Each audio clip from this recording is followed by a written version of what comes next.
La Renaissance, elle commence avec les troubadours provençaux.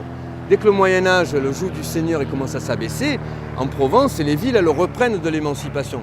Ils font des comités de quartier, tout ça, ils montent des gens qui viennent représenter et qui revendiquent de s'affranchir du Seigneur. Et le troubadour, c'est lui qui va reprendre le rôle qu'avait la Haide. Il va dire aux autres, par son talent, ce qui se passe et ce qu'il a remarqué, qui allait pas. Donc c'est un truc fabuleux. Ça va avec les cours d'amour de Provence.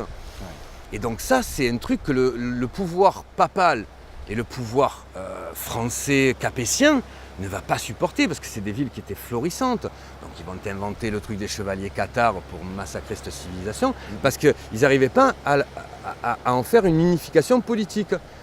Toutes les villes de Provence étaient indépendantes les unes des autres. Elles avaient une communauté d'esprit, une communauté de fer, mais il n'y avait personne qui commandait. Aix-en-Provence a été fait pour être Paris en Provence. C'est-à-dire que ce n'est pas la capitale naturelle de la Provence.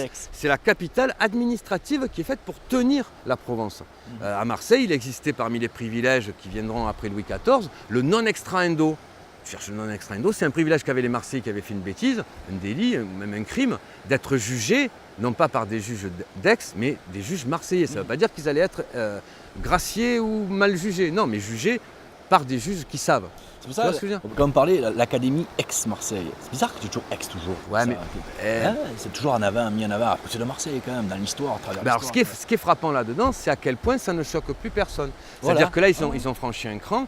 Ils disent qu'ils veulent appeler la métropole Aix-Marseille-Provence. J'ai pas vu un élu marseillais dire oh attendez là le nom c'est pas possible, comment on place le nom de la petite ville avant le nom de la grande? On aurait pu y répondre à cette question, mais elle n'a même pas été posée. Mais de la même façon, je remarque que quand le président de la région PACA dit ce nom il est impossible, il faut le changer, il y a des sondages qui sont organisés, évidemment le mot Provence ressort, puisque même à Nice, l'autoroute qui passe à Nice, ça s'appelle la Provençale. Le mot Provence à Nice, tu le retrouves à tous les coins de rue. Et dans les Alpes, c'est pareil. Un des deux départements alpins, il s'appelle les Alpes de Haute-Provence.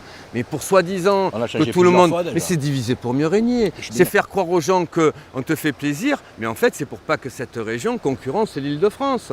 Parce qu'une région qui s'appelait Provence depuis 30 ans, c'est connu dans le monde entier. Et puis tu as un potentiel d'intelligence qui unit, mais et sans commune mesure, dans la joie et dans la bonne humeur en plus, tu vois ce que je veux dire? Donc il y a un truc, alors si tu dis ça, on te dit mais qu'est-ce qu'il va chercher et tout. Je remarque que le président de la région n'est pas arrivé à changer le nom. Cette histoire n'a pas fini. Il y avait des sondages dans les journaux, tout ça, on ne sait même pas, jamais Vauzel est venu dire voilà, j'ai pas pu parce qu'on m'a dit calme-toi sur le nom, quoi. On ne sait pas, mais je remarque que cette histoire, elle s'est étiolée. Et je remarque que personne ne remarque que c'est aberrant d'appeler ça Aix-Marseille-Provence. Qui en est? Nous, on est à Carry-le-Rouet, qui en est? Et les Aubagnais, ils sont où? Et les Istréens, ils sont où? C'est un truc de fou. On est le modèle du genre, c'est-à-dire, tu ne peux pas faire une métropole comme à Lyon, ou comme à Lille, ou comme à Bordeaux, ou comme à Paris. C'est pas la même géographie, c'est pas la même histoire. On est dans le multiple ici. On n'est pas dans le 1. Ne parle pas des Alpes. On n'est pas dans le 1 qui domine tous les autres, comme Aix est fait pour. On est dans le 1 avec les autres. Tu copies pas, c'est ton problème. On est à côté, on est voisins, on est cousins. Puis là, c'est même plus la question. Tout le monde est métropolitain. Moi, j'ai mon docteur, il est à Port-de-Bouc, je travaille à Marseille, j'habite à Carry. Enfin, j'ai de la famille à Fuveau, à Pépin, à La Ciotat. Donc, on est tous métropolisés. C'est un bassin de vie. Donc, ce qui est fort, c'est que du fait qu'on est la dernière ville d'Europe à ne pas être métropolisée, on est en retard. Mais de ce retard, c'est ça qu'il faut faire une richesse, se servir des modèles précédents pour ne pas faire les mêmes erreurs et construire quelque chose correspondant au monde qui est en train de s'ouvrir. C'est-à-dire un monde nouveau, forcément, plus citoyen. Donc il faut sans attendre, non pas laisser faire les élus qui disent « non, la métropole », mais qui défendent que leur steak, mais prendre possession tous les citoyens, de dire « voilà, nous, ça nous concerne parce qu'on y habite, donc c'est pas vous ».